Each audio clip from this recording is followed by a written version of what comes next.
For today's video, I've travelled to Newbury Lane on Oldbury. Now, it's a very peaceful spot now, apart from a main road, but this was once the spot of Rounds Green New Colliery. Now, in 1846, disaster struck. 28 men and boys went down to the pits, 19 of them, not to see the next day. Let's have a look at one of the most tragic stories of the Black Country's past. Heading towards Birmingham on the new road towards Newbury Lane, it's hard to imagine now, but this whole area once sat in the shadow of coal mining. Beneath these roads is a dangerous underground world, and one morning in 1846, it turned deadly. Rounds Green New Colliery stood on the lower slopes of the Rowley Hills, opposite the old White Horse pub on Newbury Lane. The pub's gone, the pit's gone, but what happened here should never be forgotten. This was Black Country coal country. Beneath these streets were shafts, tunnels, horses, boys, men, candles, gas and danger. The colliery was owned by George Parker, whose family had been part of Oldbury's iron industry for decades.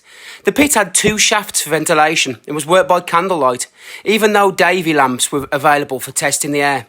And that matters, because this mine was already known for gas. One witness at the inquest said that he'd worked there for only 3 days before leaving. His reason was simple. He said the mine was full of sulphur. On Tuesday, the 17th of November, 1846, the weather was heavy and still, exactly the kind of day when gas could build up underground. 25 men went down first, another followed later. 2 had already gone below to feed the ponies. In total, 28 men and boys were underground. The youngest were just 10 years old, and around 45 minutes later, the mine exploded. The blast shook the ground and was felt about a mile away in Oldbury town centre. Crowds rushed up to the pit in their thousands. When they arrived, flames and thick sulphurous smoke were pouring from the shaft. A skip and even a large barrel of water had been blown out of the pit by the force of the explosion. Rescuers tried to go down, but the fumes were overwhelming. The first bodies brought up were burned and blackened. Doctors came from Oldbury and Dudley, but for many, there was nothing they could do. 19 died. Among them were Isaac Duffer, aged 10, John Hampton, aged 10, William Lyman, aged 14, Jacob Bowden, aged 15, William Hampton, aged 16. Children. This wasn't just an accident underground, it was a disaster. It exposed how dangerous mining could be.